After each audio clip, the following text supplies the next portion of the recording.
ఆయన ఏ ఒక్కరిని అబ్రహాముకు హింస కలుగు చేయనివ్వలేదు.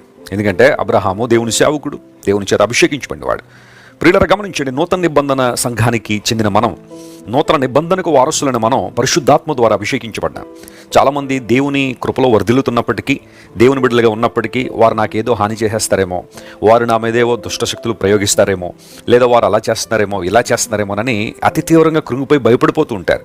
నువ్వు దేవుని బిడ్డవైతే దేవుడు మాట్లాడుతున్నాడు, నా చేతుల నుండి ఏ ఒక్కరు మిమ్మల్ని అపహరింపనేరరు. నువ్వెందుకు భయపడాలి? చాలాసార్లు కీడు చేయాలని ఎంతోమంది ప్రయత్నం చేసి ఉండొచ్చు. అది నీ దాకా రాకుండానే దేవుడు వాటిని అనేకసార్లు కొట్టివేశాడు. కొన్నిసార్లు నీ గమనంలోనికి దేవుడు తీసుకొస్తాడు. వాటిని ఎందుకోసం తెలుసా? నువ్వు కృతజ్ఞత కలిగి ఉండాలని. ప్రభువు నీ జీవితంలో చేసిన మేళ్లను, ఉపకారాలను తలంచుకుని ప్రభువు నీ పట్ల బాధ్యత వహిస్తున్నాడని, ఆయన నీ కొరకు పనిచేస్తున్నాడనే విషయం నీకు తెలియాలని కొన్ని నీ గమనంలోనికి ప్రభువు తీసుకొస్తున్నాడు, లేదా నీ జ్ఞాపకాల్లోనికి ప్రభు తీసుకొస్తున్నాడు. అలా తీసుకురాకుండా ఎన్నో కీడులు ప్రభు దూరం నుండే కొట్టివేసిన సందర్భాలు చాలా నీ జీవితంలో ఉన్నాయి, నా జీవితంలో కూడా ఉన్నాయి. ఆ కారణాన్ని బట్టి మనం ప్రభువుని స్తుతించాలి. ఏ ఒక్కరిని తన బిడ్డలకు హింస చేయడానికి దేవుడు అనుమతించలేదు. ఈరోజు నువ్వు కృంగిపోవాల్సిన అవసరం లేదు. అధైర్యపడద్దు, ధైర్యంగా ఉండవు.